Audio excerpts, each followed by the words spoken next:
Unsung Murder Ballads is a true crime podcast, and as such, we will be discussing topics that are disturbing, graphic, and often violent in nature. So this is not for children under the age of 13. But you know this because you did start playing this episode. So here are some things you might not know about us. We are going to be critical of mistakes made by both criminals and law enforcement. We're going to express our views on things that you might not always agree with. We will occasionally go on an off-topic tangent. And we're going to use dark humor to express ourselves now and then. So if you're easily triggered, this might not be the podcast for you. However, if this is your cup of tea, then raise your pinky finger while you sip and join us for this week's horrific case, you sick bastards.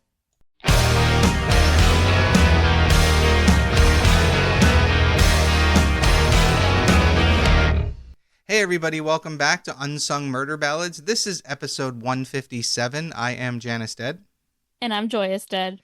And I want to start off by apologizing for being sick last week when we were recording, so you didn't get a new episode. Sorry guys, but it happens. Yeah, Janice, you sick bastard. How dare you? That's a good one.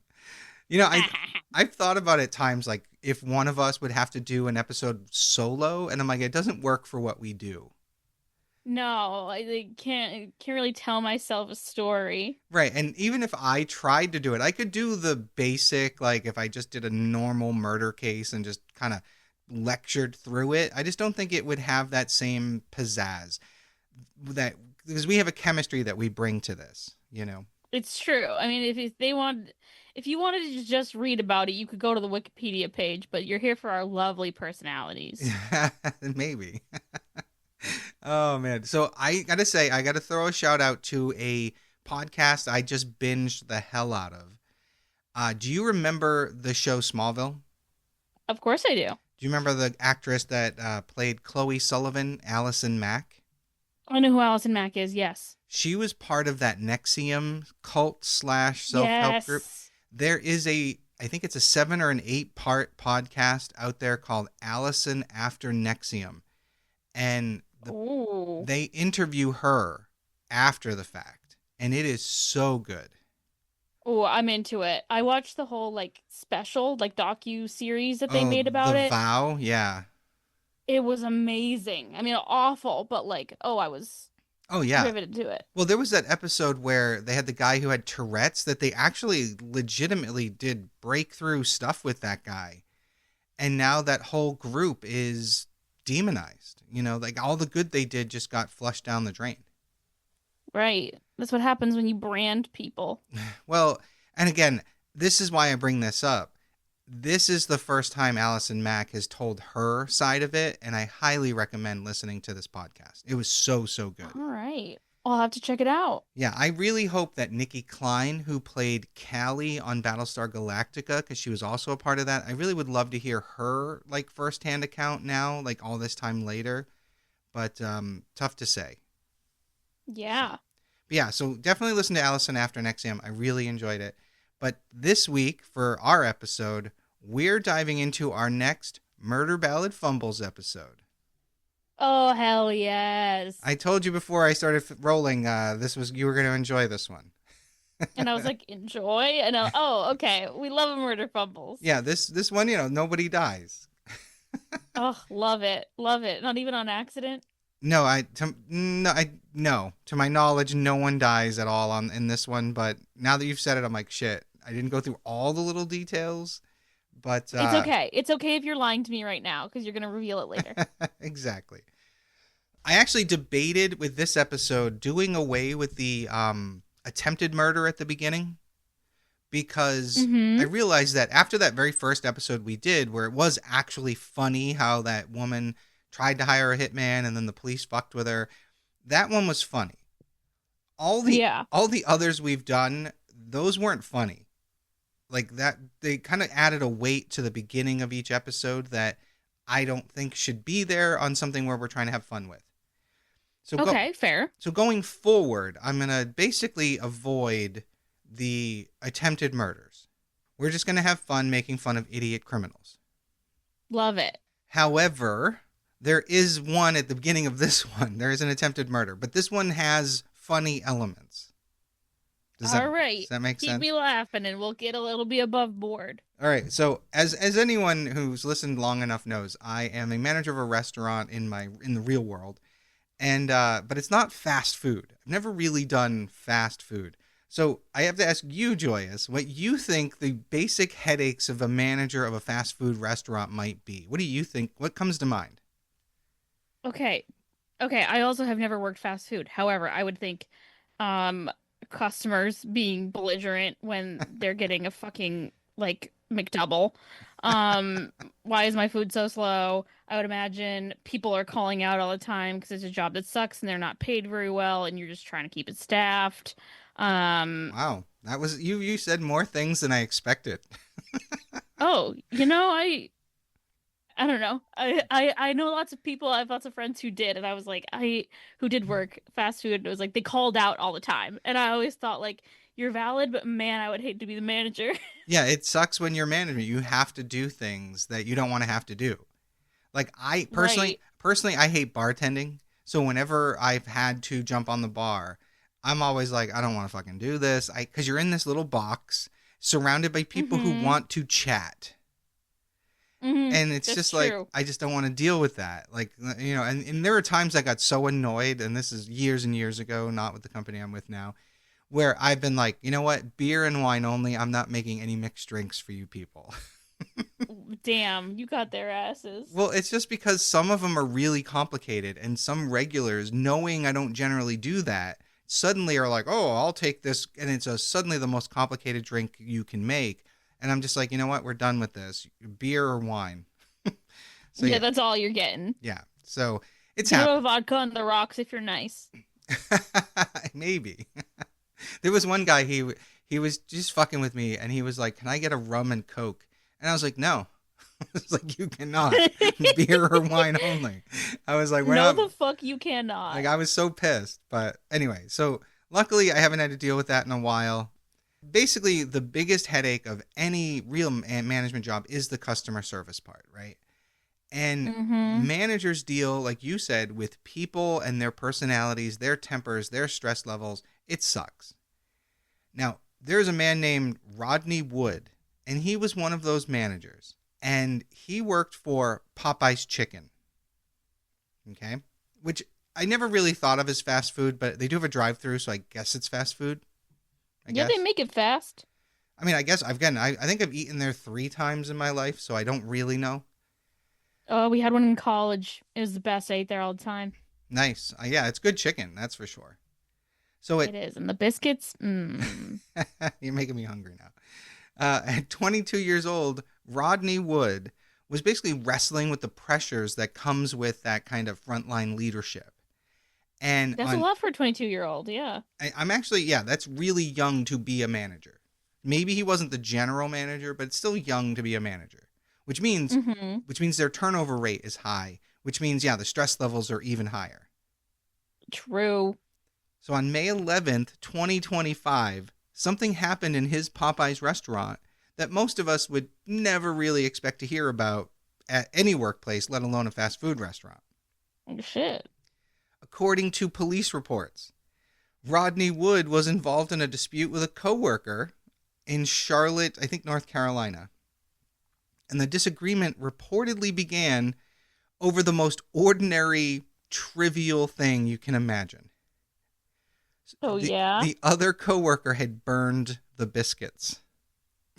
No, not the biscuits. I thought that's why I tried not to laugh when you're like, "Oh, they're really good biscuits."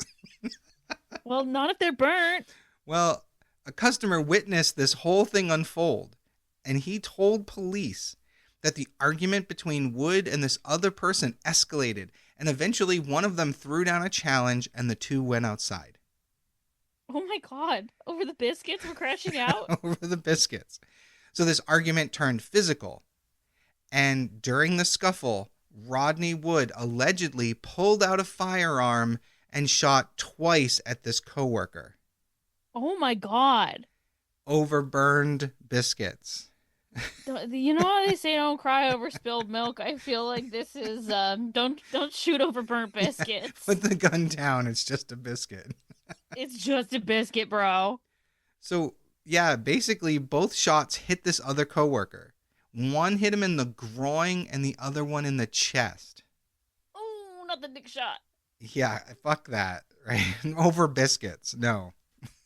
Yeah, oh, in the chest one bad too. Yeah, yeah, gunshot wound to the chest. But oh no, my dick. Yeah, well, I mean, just keep that in mind. Like, we know he survives because I said no one dies that I'm aware of. No, you So didn't say his dick survives. I didn't, and I don't actually know because it's so like they haven't released what happened. I'm pretty sure he's okay, but Okay, that's good. yeah. So this coworker was rushed to the hospital, and initially it was considered critical and life threatening, and he did Mm-hmm. undergo emergency surgery after the Makes sense for shooting. gunshot wound to the chest. Yeah, you would think so. Yeah. After the shooting, Wood reportedly fled the scene, but officers located him shortly after, and he was still in the Mm-hmm. same shopping center. He didn't even go that far. They arrested him, and he was charged with attempted first-degree murder and assault with a deadly weapon with the intent to kill. Now, Yeah, sounds in about right. in an interview with police, Wood claimed that the coworker had punched him multiple times before he fired at him, as he described it, warning shots Yes, a warning shot to at the my chest. dick and heart. I mean, the dick and the heart are kind of the same thing, right? So true, bestie. So authorities say that he failed to demonstrate that there was a credible threat that would justify the use of deadly force, which is part of North Carolina law. Right, and if you're firing warning shots, you fire them up, Yeah, right? you'd Like think so, yeah. I've never fired a warning shot personally, but that's what I would do. I've never fired a warning shot at all, I have to say. So, and I served in the military. There were a lot of Right, I was gonna say you have much. Yeah, uh, you've probably fired way more shots yeah. than I have in this life. Yeah, many, many more. Yeah. So Wood's bond was set at $50,000, and he remains in custody right now as this whole legal process plays out. Well, this is a brand new case. This happened in May of this year. Oh shit. Yeah. So again, at first glance, this seems like it shouldn't even begin realistically, but here we are, right? I mean, Here we are. this is ridiculous, but this just shows like how stressed we can be at work in America. This is fucking nuts. True, and it's like, man, how stressful is this work environment that he was set off by literally, oh no, a little bit of food waste. Right, exactly. Do this again. And it's funny because at my restaurant, when one of the servers comes back and they say to the kitchen, "Hey, the guest doesn't like this. They think this was cold or whatever. Can you remake this?" They get angry. And I'm always reminding them, this food isn't coming out of your refrigerator. It's not coming out of your pocket. Just make the food. Stop yelling at the girl. She's the go-between. Yeah. Yeah. Yeah. So, but that just shows you restaurant work, like food service work, is not easy. Absolutely not. That's like the hardest work there is. Maybe. I would I say mean, there's lots of work that's hard, but I'll say it's like a million times harder than my fucking work from home office job. good. Yeah, good point. But I was thinking more like tarring a roof or paving highways would probably be worse, especially in the summer. you know. You're right. I will say probably most jobs are harder than mine, so they all get respect in my book. There you go. And agreed. I honestly, there are times I'm at work and as stressed as I get, I got to remind myself nobody's shooting at me, so I'm okay. But then this happens. Right. But I'm glad no one's shooting at you. right. But I've also never burned any biscuits, so we'll see. Yeah, you better watch out. So on to our next case, and this one's a fucking doozy. This one's gross. Hell yeah. Slight trigger warning because it does involve the abuse of minors, at least the mention of it. We're not going to go into details because that's Okay. not what this fucked up case is really about. As, Well, alrighty then. as weird as that is to say. Yeah. So before their arrest in 2019, Cynthia and Dennis Perkins looked like pillars of their community in Livingston Parish, Louisiana. Dennis was a sheriff's lieutenant. He was known in the community and trusted by the public. And his Is a wife, sheriff's lieutenant like someone who works beneath the sheriff? yeah, so a lieutenant is like a second in command kind of thing. It's different. Got you. I always wondered that. Never knew. Yeah, it's different based on what military branch or what kind of branch you're in, but Like the sheriff would be more like a captain and a lieutenant. Like they would be the captain's assistants, so to speak. Like you know what I mean? Got you. So he's not quite a sheriff. No, he's not a sheriff because a sheriff is typically elected, and a lieutenant sheriff, Yeah, yeah, that true. would be, maybe he was elected as a lieutenant sheriff. I don't know. There's also a train going by behind me, so if you hear any bells and whistles, that's not me. I cannot hear it from my side. Okay, well, good. All right, so his wife Cynthia, she was a middle school teacher. She was active in education, and she went to like every school event. So you have a law enforcement officer and a school educator. Educator. Why'd you hear the little accent? The Whoa, there comes accent the come out. accent. Wow. And a school educator. I mean, these are two positions that basically are defined by their people's trust in them and their responsibility levels. Right, sounds like they're pretty much on the straight and narrow. Right, which is what makes the allegations that came out about them and later the evidence to prove it so much more fucked up. Oh shit. So this case began when there was like a tip to police and they started digging into a couple things, and there was digital evidence that was discovered that led them to keep digging and reviewing more material. And the more police dug, they uncovered disturbing images and videos involving this couple. Ooh. Soon after this, authorities executed search warrants at the Perkins' home. What they found launched one of the most talked about crimes in Louisiana. Oh shit. So, Cynthia and Dennis Perkins were arrested separately in October of 2019 on multiple charges involving child exploitation and misconduct. Oh no. Again, lieutenant sheriff and school teacher, middle school teacher. Hate that. So these charges included the creation and possession of illegal images, abuse of authority, and other serious offenses, some of which we'll get into in a little bit. Perkins, Dennis Perkins, who at the time of his arrest had quickly thrown his cell phone into a nearby body of water when he spotted police coming. That's a red flag, buddy. And he acted shocked when they told him what evidence they had found against him. And yet you threw your phone in the water. And when police asked him about that, he said it was because there were photos of his wife on there he didn't want anyone to see. That was his answer. Yeah, all right, dude. As if like we can't just go look in your cloud. Right. Like, well, come on, buddy. maybe he doesn't have it set up. Maybe we'll give him some benefit of the doubt, although the fact that he kept a lot of what we're going to talk about in a little bit is he's a moron regardless. At the same time that Dennis is being questioned, investigators are also interrogating his wife Cynthia inside their home. Investigators told her that they had found 2 hidden cameras inside their home. One was tucked inside a soap dispenser in their guest shower. Ugh. So anyone who ever showered in that bathroom was on video. Hate that. The other camera was hidden inside an artificial plant in their bedroom, and it contained a transmitter. And literally, the police were telling her, so he was sending those images somewhere. Ugh. And But she has a chance to be like, "What do you mean? Oh my God, I'm so horrified." But obviously she knows. If other video evidence hadn't proven that she was involved, maybe she could have gotten away with that. But I assume she's not a bright either. Oh, just wait, because this next line is going to blow your fucking mind. Investigators then inform her that they're aware about a particular video, and they wanted her to explain it to them. And this is a video of her husband sitting in his car, ejaculating onto a tray of small cakes. What the fuck? And then they show her a photograph that appears to show one of Cynthia's young students consuming one of those cakes later that day. No. Yup. No. Oh. Yeah. So yeah, girl, explain it. Explain it how you don't know what's going on. Yeah, please explain it to us. So the community shock was immediate and overwhelming, and that town literally shut down the school for that day. Yeah, I'm not surprised.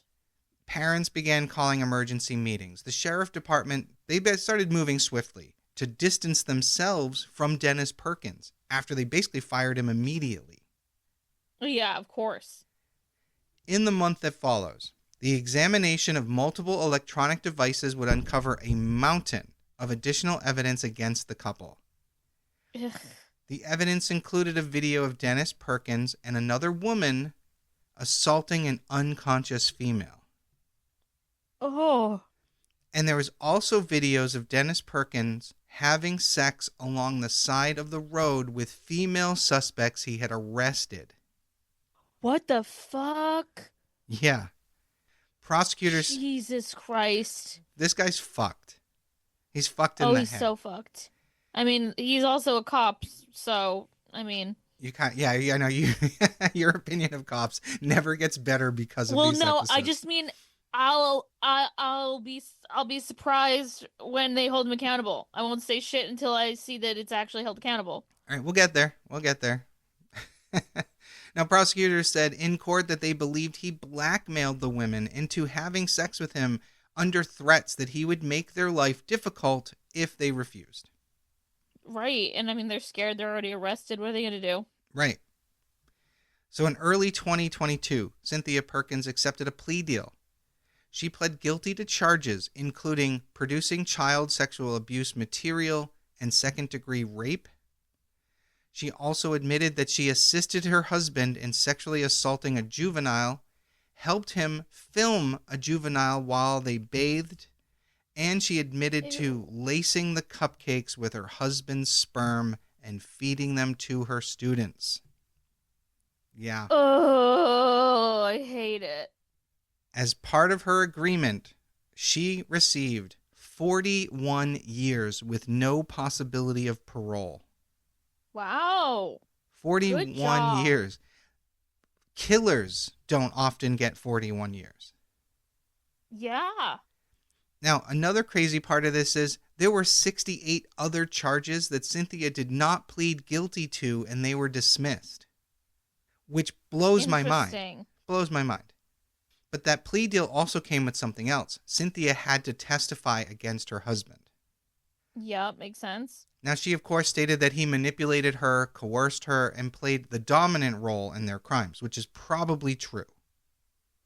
Yes, but she sounded like she was really participating, so... Who the fuck wouldn't have thrown those cupcakes away? Yeah, it's fucking repulsive. I can't, I have no words. You know what he did to them. And in a scenario where, you're trying to say, oh, I was coerced, he made me do it, I was scared for myself, you could have thrown away the nasty ones and bought an identical set. Right. Or taken a picture of the ones that didn't have them on them and be like, look, see, ha, ha, ha, or whatever. So fucked. Disgusting. So nasty. So prosecutors emphasized that her cooperation was crucial for their case against Dennis, and even though some questioned her motives, that plea of 41 years basically made sure that she wasn't going to be doing anything stupid for a while. Mm-hmm. Now, Dennis Perkins, who was once a decorated sheriff's lieutenant, ultimately changed his plea to guilty in 2022. And he pled guilty to charges including the production of child sexual abuse material, attempted first-degree rape, and obstruction of justice. He was sentenced to 100 years without the possibility of parole. Let's fucking go. 100 years. I'll tell you what. Let's fucking go. Louisiana does not fuck around when it comes to child predators. That rocks. Holy shit. Yeah, when I was reading this, I was like, oh, you're going to love this. Oh, yeah. Well done. Well done by the prosecutors. And, that's some accountability that you never fucking see for someone who's a law enforcement person. So I will give credit where it's due. And again, if he hadn't videotaped it or taken photos, he might have not ever gotten caught. Yeah. So again, we love a stupid criminal. We've said it 100 times. Yeah, we do. All right, so on to this next one, because this one's hilarious. But before we do that, I'm going to ask you, what's your worst first date story? Oh.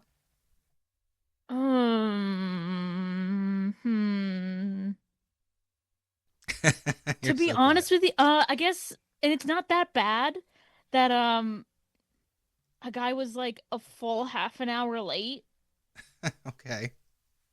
To be honest with you, I've gone on first dates with assholes, but I'm the kind of person where I'm like, as soon as I realize this isn't going anywhere, I'm taking mental note and it's going into my stories that I get to tell later. And at that point, I'm excited about it. That's funny. Okay, fair. At that point, I'm like, oh, you're a freak. I'm gonna ask you 1,000 questions. What's your fucking deal? Because I just think people are interesting, and I'm like, what's wrong with you? Fair. I have a lot, but I won't go into too many of them. Most of them just involve me getting fed up and becoming an asshole. But I did have a Fair. friend of mine who said that during a first date where a guy was late, and when he called her to be late, he started road raging to tell her he was going to be late. He started road raging on the phone. And Oh then dear. and then while they were sitting there eating, he asked her, he like leaned in and was like, "I have a really important question to ask you." And she was like, "Okay." And then he asked her if she shaved down there or not. Oh, Yeah. hate So that. I that really hate so that. that one definitely beats out any of my first date horror stories. That one's a rough one. But Yeah, I hate that. this one, an unnamed Massachusetts woman might have the worst first date story ever. And it Oh goes no. it goes like this. Christopher Castillo and the unnamed woman's date. It started when she picked him up at his parents' home in Chepachet, Rhode Island. Okay. Oof. She Oof. They then drove 30 minutes east towards the city or the town, depending on how you look at it, of North Attleboro, Massachusetts. Yeah, where it's absolutely kicking North Attleboro. I mean, it's better, probably better than Chepachet, Rhode Island. I mean, yeah, get me the fuck out of Rhode Island, Yeah. first of I all. mean, if it's Can't not blame that. Providence, it's not anything, right? So T. she said later that her date, he was drinking wine in the passenger seat of her Nissan Maxima while they were Oh driving. no. So again, for the record, that's illegal everywhere in the U.S. Yep, that you can't do that. No, And pulling up to the date with your alcohol with you is just a hell of a fucking vibe. well, no, it's even worse than that. She drove from Massachusetts to Rhode Island to pick him up, and then they had to drive 30 minutes towards this town in Mass while he's drinking wine in the passenger seat. What a fucking loser. Literally. I'm sorry. I wonder if he's drinking it straight out of the bottle or if he has it in like a thermos. I don't have those details. I just like to imagine it. I'm just picturing it. Like the assholes who put like alcohol inside tanning lotion bottles on the beach. Yes, Yeah. yes. Now the two of these people had never met in person before this fateful day in 2016. Okay, that's important. Damn. And so as they're driving, he asks her to pull over at a bank so he can go inside. So she's not thinking Okay. twice about it. In fact, from my point of view, she's probably like, "Oh, good, he's going to go get money." Because he does live with his parents, so now you have to wonder, right? Right, and I already picked him up, so like, Right. is he gonna pay for my dinner He at least better be after I paying for my drove dinner. him? Agreed. So he got out of the car and he left her there alone. Now Castillo walked into the Bristol County Savings Bank in North Attleboro, and he showed the bank teller a gun. He demanded that she give him $1,000 and said he needed it really badly, that he was really hurting. He fucking robs a bank. On a Oh my first date. God. So the teller handed him the money and he ran back out to his date's Maxima. Now, that woman, startled as he suddenly comes running out and jumps in the car, sweating, wearing a hat with sunglasses. He's holding a gun and $1,000 cash in his hand. And he turns to her and he says, "Fucking go." And he ordered her to step on it. Oh So, my God. so she panics, as you do, and she started Yep. driving, right? I mean, what else are you going to do? Now, He's got a Castillo, gun, so yeah, what am I doing? yeah, exactly. Now, Castillo's accidental accomplice here, she obeyed at first. But once she realized that there were flashing sirens coming up behind her, she pulled over and got the fuck out of the car. Yep, good call. Now, Castillo stayed inside and ducked behind the seat from police, but they eventually pulled him out of the car as he violently struggled, spit at them, and then started yelling that the gun wasn't loaded. Wow. Yeah, I totally believe you. Well, he was eventually subdued and handcuffed, and police searched the car and they found a 44 caliber handgun, which was an antique that belonged to this guy's stepfather. Ugh. Yeah, and they found the hat and sunglasses that matched the description that was given, to them from the bank of what the robber was wearing. And the $1,000 they found in his wallet. Somehow during all that, he managed to put it away in his wallet. Oh my God. Fucking loser. He ended What up an idiot. he ended up getting 5 years for that bank robbery, which I don't think is enough, Wow. but it's how it goes. And of course, his date didn't get any charges. The only thing she got is maybe like a healthy dose of skepticism about online dating, and of course, the Which we worst could date all ever use. story. Yeah, right. I'm just Yeah, gonna for real. Okay, I just remembered a bad first date story. That's go way ahead. worse than what I said before. Okay, go ahead. So the reason I didn't think of it is because when I went on it, I didn't really think it was a date. It was someone who I worked with and was like, "Oh, like let's go grab a drink and get to know each other." But it became clear to me that maybe I miscalculated that over the course of Yeah. the evening.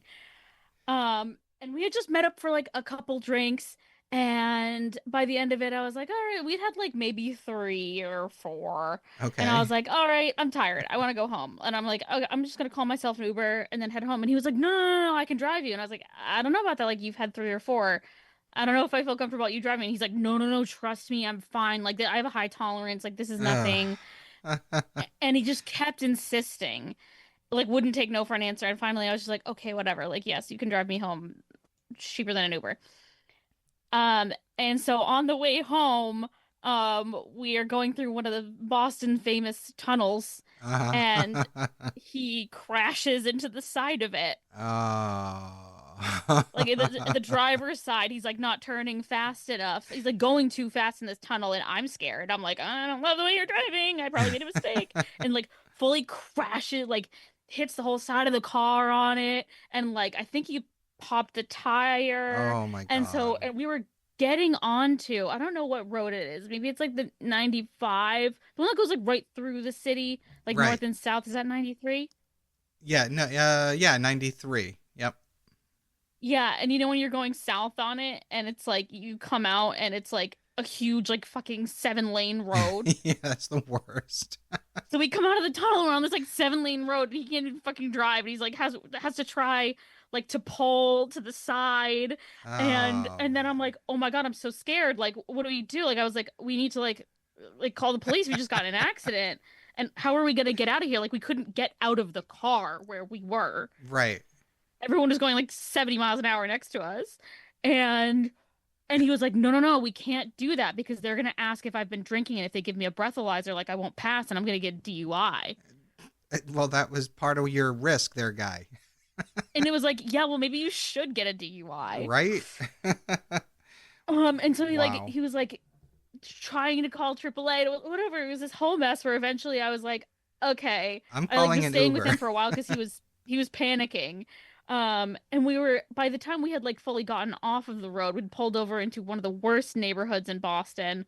Um, like not good. And I was like, I gotta go. I'm tired. Like this has been a bad experience. And he was like such a goddamn sad boy about it. Like he Uh, was like, "Oh, like I'm so embarrassed." And I was like, "Yeah, well, maybe you should be." yeah, right. And then I got the fuck out of there. But yeah, this motherfucker should have gotten a DUI while we were on this date, if I could call it Yeah. that. Here's my question. Did he ever reach back out to you and be like, "I destroyed my car for you"? No, well, we did still work together. Oh, oh. Wow. Okay. But he did to come up to this horror story afterwards. He was like, "Yeah, after you left, like there were a bunch of homeless people, and they came and were like Yeah. shaking down my car trying to get money from me." And I was like, "Yeah," and at no point you considered calling the police. Yeah, well, of course Um, not, because he knows there are consequences. Yeah. right. And I was like, "Are you trying to make me feel bad for leaving the unsafe situation you put me in?" Yeah, fuck that. Oh my I didn't god. even want to ride. Yeah, so you learned a valuable lesson there. Yes, and now I'm very, very strict about getting in cars with people who've had any substance. Yeah, I don't blame you because that's scary. I would have been terrified. But I would Yeah, difference is I would have had I been in your spot, I would have called. Like I wouldn't have hesitated. to call the police or to call Yeah, an Uber. to call well, either one. I wouldn't have gotten in the car. But Yeah, had I gotten in the car, I would have called the police because there's all sorts. You got damage. There's all sorts of stuff involved. I'd have just been like, "You're fucked, guy. Sorry." But right. Like you're fucked. But yeah, I would. I wasn't gonna do that. I was. Yeah, yeah. I just gotta get out of there. But good. yeah, that's my. There's my bad date story. That's rough. Yeah. For me, like I said, I won't go into a long story, but like I just remember at the end, there was one time it was clearly a bad date. I was bailing on it, and the girl wasn't taking the hint, and she was like, "Oh well," Uh-oh. she's like, "Oh well, call me," blah blah blah, and I literally had to kind of not put her in her place. That's a horrible way to say it, but I had to make her aware of how bad the situation was. So I just kind of stopped and I was like, "Why would I call you? I had a miserable time today. I don't want to repeat this." And Wow, we love you for your bluntness. and she was like, no one's ever said that to me before. And I was like, no offense, you might want to think about that. Yeah. And I bet I have no idea. We never talked again after that. yeah, So yeah. hopefully she learned from it. But and I won't Let's go into all the hope. details here, but yeah. Okay, so That's next fucking wild. yeah. Next case. And we're going to stay on the bank robberies here. All right. So, Lawrence John Ripple's story gained national attention last fall, so about a year ago. Actually, yeah, a year ago, when he walked into a bank of labor located a block away from the Kansas City Police headquarters, and he handed a note to the teller that read, "I have a gun, give me money." I wonder what the training's like for these tellers. Because I like this is just a, might happen. I'm sure the training is simply empty your drawer, don't make any kind of scene, you know what I mean?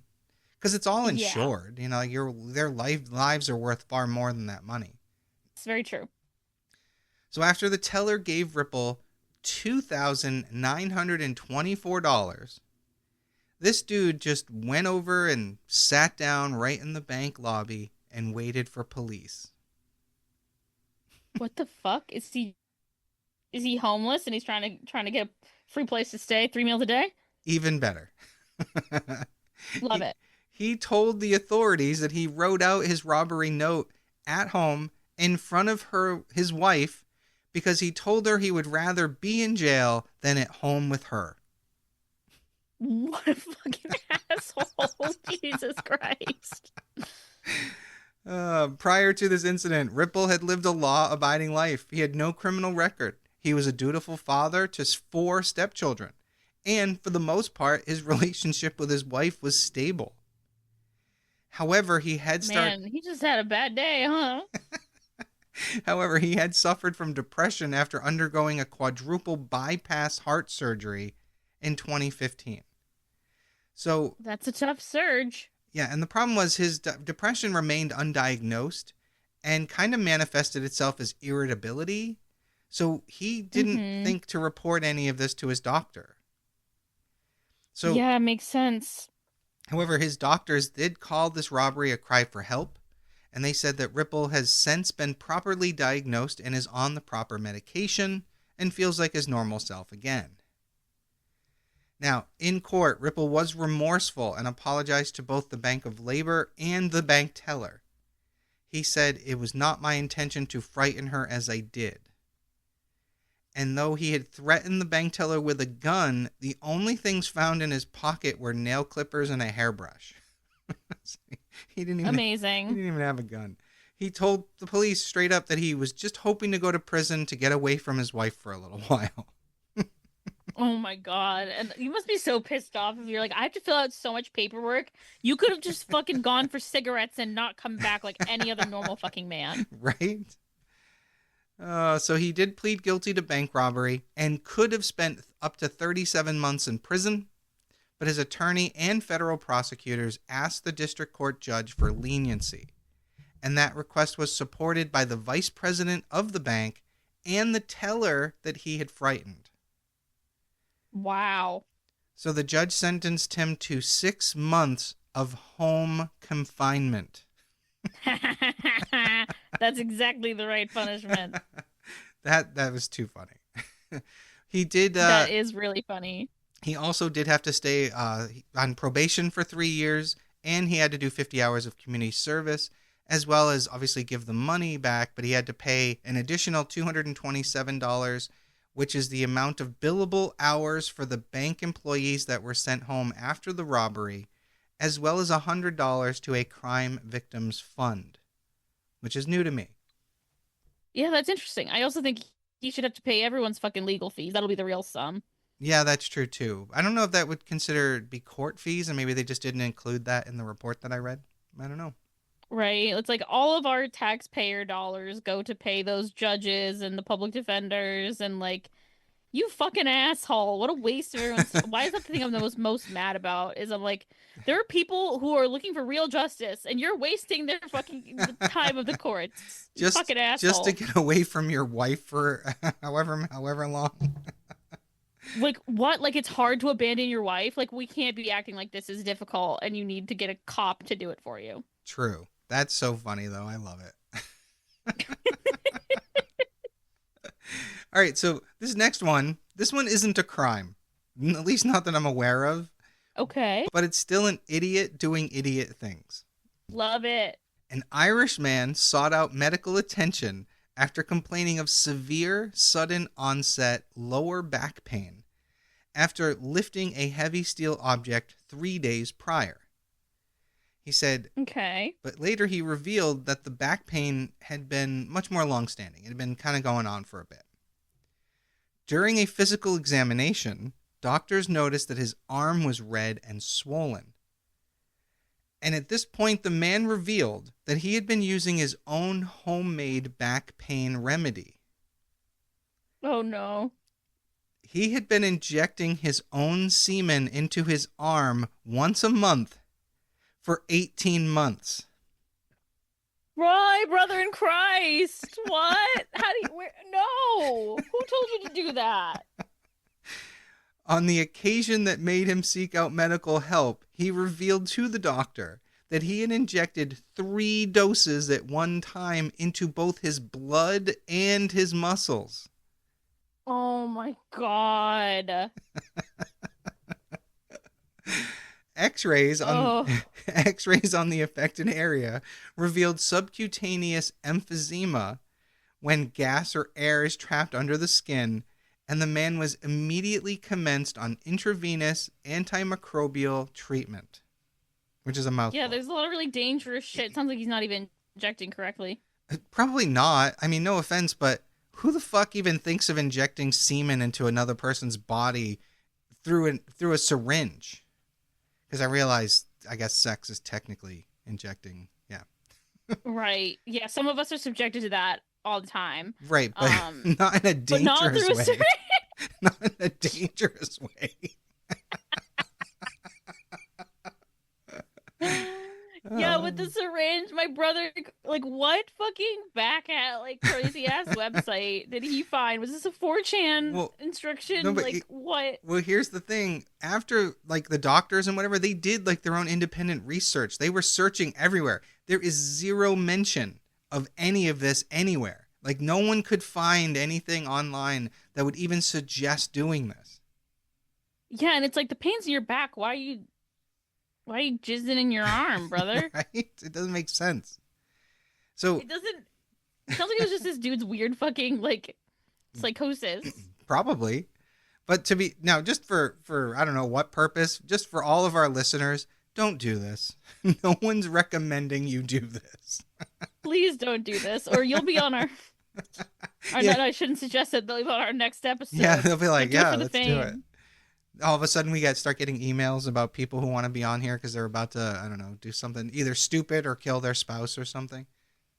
Oh my God, no. Yeah, let's hope not. That's not a good idea. No. Okay, this next one does involve crimes, but that's not the crazy part of this story. This one blew my mind when I heard about it. Some of the dates and years are unclear, so I've sort of left certain things out. So I apologize if I can't tell you exactly what year this happened. It's strange. That's all right. And you'll understand why once I say where this happened. And I'm not judging people from third world countries that are struggling. Their bookkeeping isn't as good, let's be honest. No, you got higher priorities than that. A 12-year-old Ethiopian girl was abducted. She was missing for a week, and she was beaten by 7 men who wanted to force her to marry one of them. Oh, She was that's awful. She was beaten repeatedly before she was found on June 9th by police and relatives who were out searching the outskirts of Beta Genet. Now, it's unclear exactly what happened, but the girl was found, and she was being guarded by lions. Whoa. There was literally a small group of lions that had been guarding her for a half a day, according to the girl. Whoa. These lions stood guard until the authorities found her, and then they just left, like leaving her like a gift for them, and walked back out into the bush or the forest or whatever. They are smart animals. That is so cool. One officer stated that if the lions had not come to her rescue, things could have been worse for her, as often these young girls are raped by the men that take them, they're severely beaten, and forced into accepting the marriage. That is so awful. Tilahun Kasa, a local government official who corroborated the police's version of events, said one of the men had wanted to marry the girl against her wishes. Obviously, she's 12. Yeah. Now, Awful. Stuart Williams, a wildlife expert with the Rural Department Ministry, said the girl may have survived because she was crying from the trauma of her attack, and he said that her whimpering could have been mistaken for the mewing sounds of a lion cub, which could explain why the Wow. lions didn't eat her. Yeah, it could. That and like it's cool how like baby animals and like child animals are as humans we're wired to find them cute because the babies look like babies and like we're wired to find all animals cute. So I wonder if that's Yeah. true for like Like when, other species as well, like lions. yeah, it makes sense. They're looking at this very small human. Yeah. Yeah. Now, Ethiopia's lions, which are famous for their large black manes, are the country's national symbol, and they adorn statues, and they're on their local currency. Which at Oh, this, that's cool. which after this, it's a solid choice. I mean, that Oh, was awesome. absolutely. They're like out here protecting young girls. They're doing more than the local men. It makes me think of Black Panther in a way. You know what I mean? Yeah. Yeah. So the girl, she's the youngest of 4 siblings, and she was shocked and terrified after her abduction, and she was treated for cuts from her beatings. Police had said they had caught 4 of her abductors, but 3 were still at large. Now, insanely, the kidnapping of young girls has long been part of the marriage custom in Ethiopia. Fucking hate that. The United Nations estimates that more than 70% of marriages in Ethiopia are by abduction. To this day? Yeah, so Oh fucked my up. God. So fucked up. So I know right now the world has other things to worry about, but what the fuck? Like how? Yes. Someone needs to kill those men. Agreed. 100% agreed. But the problem is, if 70% of marriages are brought about this way, it needs to be more than just killing a handful of men. Right. If it's 70% of marriages, that means it's 70% of married men. Right. And therefore, I'm not saying that women in Ethiopia have a lot of power. I know they don't. But they also need to kind of band together as well. But then again, what are they going to do against all the men who are banding together? So their situation requires outside intervention. Yeah, that's just beyond awful. Yeah. So, And I bet you, even if there was something to help, I bet you the US cut funding to it this year. oh yeah, I wouldn't be surprised. if we were That's what doing they. That's anything, what they're cutting yeah, with USAID. Anything to help. yeah. So now it's got to be private donors. So, yeah. So if anyone knows Yeah, anyone with the money and resources, this is a good spot to put your efforts because this is fucking crazy. absolutely. All right, so on to our next short case. On January 4th of this year, Lakeway, Texas police received a license plate reader alert on a vehicle that had been reported stolen. Now, officers were able to track down the vehicle, and they found it parked and unoccupied in the 400 block of Fantail Loop in that town. Now, police used an unmarked vehicle to keep watch on the stolen vehicle, in hopes that they would get to catch the driver as he returned to the car. During the surveillance operation, police saw a man leave a nearby residence and walk up to the car, but instead of going fully to that car, he then slowly approached the vehicle that the police officers were in, and he opened the door in an apparent attempt to steal that car. Oh my God. When he saw the police officers sitting inside, he took off running. Oh my God. Police apprehended Dakota Kennedy of Lockhart, Texas, and on him they found drugs as well as the key to the original stolen car that they had been sitting there waiting for. Dakota here has been charged with the unauthorized use of a vehicle, engaging in organized criminal activity, possession of a controlled substance, and evading arrest. That's a short one, but I had to do it. Yeah, that's hilarious. Yeah, I'm just gonna steal. Unless it was an undercover cop car, which would be funny. Well, yeah, I mean, if it was a regular cruiser, that would have been great too. But I would assume every one of those has like a GPS on them. You know. Yeah, that's true. That's true. So maybe they were in an undercover one, and he tried to get in. Oh yeah, they were in an unmarked car. Yeah. Oh yeah, you said that. Yeah, that's so funny. This guy just loves stealing new cars. He was like, "Oh shit, look at that car." He's like, "That's a little better than the one I stole. Why don't I take this one? I'm sure the keys will be in this one." Doesn't have any idea that two cops are hunched down watching him in that car. Just walking right into it. Hilarious. I love it. He just runs over and pulls open the door. Yeah, fucking crazy. All right, another quick short one, and then I think we have one left to wrap this whole thing up. So at around 5:20 p.m.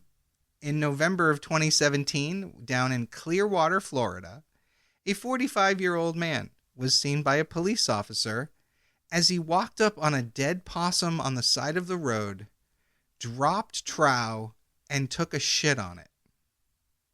Huh. Hey Google, is it legal to shit on roadkill? Well, I don't think that's what he got in trouble for. In fact, I know that's not what he got in trouble for. Well, public indecency, I guess. Rudy Wilcox, who had no known residence at the time, was allegedly in full view of the motoring public during busy traffic hours. Taking a shit on the side of the road. On top of a dead animal. That's a hell of a choice. Insanely, Wilcox denied the allegations and said the officer didn't see straight. However, police found physical evidence at the scene. Let's be honest. Oh my God. And he was arrested and charged for exposing his sexual organs. So, yeah, that'll do it. He's now a sex offender for taking a shit on a dead animal. That's how short that That's one was. so stupid. I couldn't resist I had to share that one. And our last stupid criminal of the night. And this one is still ongoing. Like I haven't been able to find any updated court proceedings on this one. So this one very, very new-ish. So Alifa Sumter was working, and it's funny, we have themes going on here. We had 2 cases that involved bank robberies, we had 2 cases that involved semen, and we now have our second case involving fast food places. Amazing. It's a weird theme. I didn't intend it, but here we are. So Alifa Sumter was working at the fast food restaurant Whataburger in the state of Georgia when she allegedly stole someone's debit card information from a customer while working the drive-thru in Noonan on February 21st, 2025. Sumter Okay. then used this stolen credit card information that same day to pay for, of all things, fines and legal fees that she owed the probation office. Oh my God. That is the stupidest thing I've ever heard in my life. Yeah, I can't even. Let's pay off one crime and then get into another. Incredible. Like, did she think they weren't gonna trace that somehow? Like, really? Right? So She didn't think anything. She was like, maybe this person was like wearing a nice watch and she was like, they won't notice $5,000 gone. well, I think the total was 400, but still, most people would know $400 went missing. Yeah. Yeah. Because if you have money, you're good with money. Therefore, you're tracking your money. So It's true. yeah, so it works. Because if you're poor, if you have $400, you know it went missing. So Exactly. yeah, so I don't know at what level you would have to be to not notice $400 go missing. Like the billionaire class, maybe. But anyway. Yeah, for real. Police working in coordination with the probation office identified Sumter as a suspect. And of course, this matched the timing of the transaction at the drive-thru and her unauthorized use of the card. And it was very quick to identify. Even the victim said, yeah, that's her from the drive-thru. That's a pretty easy Yeah, thing to do. Yeah, this is pretty much shut and like open and shut. So investigators contacted Sumter and they told her about the charges and she agreed to turn herself in, but then she failed to appear and stopped responding to any calls. Yeah. Girl, what are we doing? So family members told police that she went to Florida, but she had planned that trip before the charges were being filed. Amazing. Mm-hmm. So as of last known whatever, she did turn herself into authorities, but we don't yet know what her consequences are. They haven't wrapped this up. Yeah. This girl is not built to survive life. I can't get over it. Like, of all the things, like if you're going to commit credit card fraud, you don't do it at the courthouse. Like, literally. Like, I feel like it'd be so easy for them to just, like, look at your card. Yeah. And know it's not you. Like, and a court. And that's what I'm saying. So if someone stole my card and used it at the court, and when I call up the court and say, hey, I wasn't at your location, someone used this card, and then they saw it was used to pay off Bob Jones's fees, well, gee, I wonder who took my card. Yeah, literally. People don't steal someone else's card and pay off a third person's fines. Anyway, I hope y'all enjoyed some laughs with us over some really idiot criminals. If you take nothing else away from this, remember, don't rob a bank on your first date. Don't inject yourself with semen. And realistically, don't hopefully expect lions to save you. I think those are some great lessons. Right? Do not inject yourself with semen, please. Oh my God. Yeah. So thank you, I'd rather everyone. you do steroids. Inject yourself with that. Yeah. Well, maybe. No, yes. And please use sterile technique with your needles. Do not reuse needles. And on that note, thank you everyone for joining us. Once again, I am Janice Dead. And I'm Joyous Dead. And we'll see you next week. Bye.